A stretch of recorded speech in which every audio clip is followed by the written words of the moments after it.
पाएंगे जिस तरह दावे कर रही है बीजेपी भी? भाजपा जा रही है, कांग्रेस आ रही है, लेकिन मुद्दे इस तरह से नरेंद्र मोदी यहाँ पर आए, उन्होंने कहा कि आरक्षण खत्म कर देंगे, या परिवारवाद था। कांग्रेस ने आरक्षण दिया है, जब तक कांग्रेस आरक्षण कोई खत्म नहीं कर सकता। एक दीपेंद्र सिंह हुड्डा के बार मुख्यमंत्री बनने की चर्चाएं चारों ओर है। क्यों तुम मेरे को रिटायर करना चाहता है? आप रिटायर करना चाहते हो? बीजेपी की मुख्यमंत्री वो बनेगा जो विधायक चाहेंगे और हाईकमांड चाहेगा, जिसको बनाएंगे सब मंजूर होगा। अशोक तंवर ये कह रहे हैं कि जिस तरह से आने से क्या मजबूत होगी कांग्रेस? हाँ जी, कांग्रेस मजबूत होगी। पहले मजबूत थी, अब भी है और आगे भी मजबूत रहेगी। पूरे हरियाणा प्रदेश से कोई मुकाबला नजर नहीं आ रहा। आप किसी विधानसभा क्षेत्र से आप थोड़ा सा चेक खुद करके देखें। एक तरफा 36 बिरादरी हरियाणा का हर वर्ग कांग्रेस पार्टी के पक्ष में मतदान कर रहे हैं, हरियाणा वासी, और बदलाव के लिए मतदान कर रहे हैं। हरियाणा को उज्जवल भविष्य की तरफ लेके जाने के लिए, हरियाणा में खुशहाली का दौर लौटे, हरियाणा में विकास का दौर लौटे, हरियाणा देश में सबसे विकसित बने, इस लक्ष्य के साथ हरियाणा वासी मतदान कर रहे हैं। और जो रिपोर्ट आ रही है, कांग्रेस बड़े बहुमत से सरकार की तरफ बढ़ चुकी है हरियाणा में।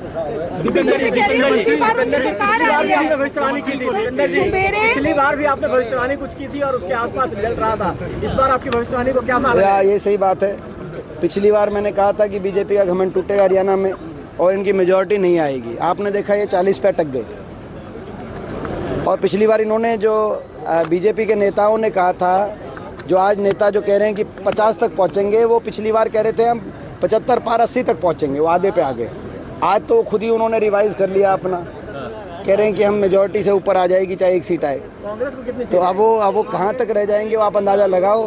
कांग्रेस को प्रचंड बहुमत मिलेगी। कांग्रेस का आंकड़ा जो अभी हमें दिखाई दे रहा है पूरे हरियाणा से, जो रिपोर्टें आ रही हैं, 60 से ऊपर और 90 से नीचे। मनोहर लाल खट्टर दीपेंद्र सर, देखिए, एक ये जो बीजेपी के तमाम नेता, चाहे प्रधानमंत्री जी हों, चाहे बाकी नेता हों और चाहे मीडिया हो, मुख्य बात ये रहती है, मुख्य चर्चा का विषय ये रहता है कि कांग्रेस में मुख्यमंत्री कौन बने। तो मैं धन्यवाद करता हूं प्रधानमंत्री जी का और बाकी बीजेपी के नेताओं का कि उनको इतनी चिंता है कि कांग्रेस का मुख्यमंत्री कौन बनेगा, इसकी उन्होंने मेन चिंता छेड़ी हुई है, बहस छेड़ी हुई है। यानी कि इस बात को लेकर वो आश्वस्त हैं, वो भी आश्वस्त है कि कांग्रेस की सरकार तो बनी रही है। बात है कौन बनेगा, वो हमारी पार्टी की अपनी प्रक्रिया हम अपने आप कर लेंगे, हमारा शीर्ष नेतृत्व कर लेगा फैसला। लेकिन इस बात के लिए धन्यवाद मीडिया, आपका भी धन्यवाद और बीजेपी के नेताओं का भी धन्यवाद कि मुख्य चर्चा का विषय हरियाणा में ये बन गया है कि सरकार तो आ ही रही है कांग्रेस की, बनेगा कौन। तो ये हमारी कांग्रेस का शीर्ष नेतृत्व, पार्टी हाईकमान तय करेगी। महिलाओं ने हमारे लिए मतदान किया है आज भारी मात्रा में। महिलाओं ने, आप ये थोड़ा सा चेक करो यहाँ पे, ये जो यहाँ के गाँव के हमारी जो आप और बाकी शहर जाके देखो, आप शहर में जाके गाँव में जाके आप चेक करो महिला किसको दे रही हैं आशीर्वाद। दीपेंद्र जी प्रदेश के मुद्दे गौण हो गए, कहीं दलित की बात, कहीं इस तरह की बात। देखिए, आज वो मुद्दे उभर के आएंगे दीपक जी। बीजेपी की आईटी सेल ने प्रदेश के मुद्दों से डाइवर्ट करने की कोशिश करी, क्योंकि 10 साल के में उनको कुछ बताने के लिए था नहीं अपनी उपलब्धियां।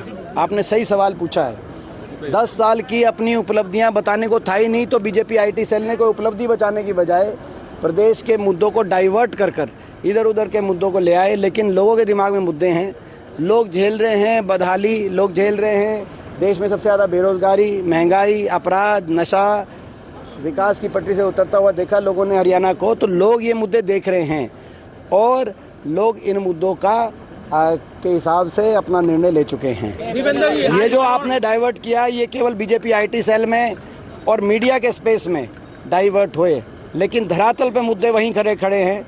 जरा जो परिस्थिति लोगों की 10 साल में जो बुरा हाल लोगों का हुआ, लोगों ने उनका बुरे हाल को समझा है कि बीजेपी जिम्मेदार है और लोग बदलाव के लिए मतदान कर रहे हैं। आज पूर्व मुख्यमंत्री मनोहर लाल ने एक बयान दिया है कि अशोक तंवर को यहाँ इसलिए लाया गया है क्योंकि कुमारी शैलजा को अपमानित करना चाहते हैं। ये तो आप एक बात बताइए, ये वही हैं जिन्होंने कहा था कि भाई प्रदेश के सबसे बड़े दलित नेता अशोक तंवर जी जब ज्वाइन हुए बीजेपी, ये वही हैं खट्टर साहब।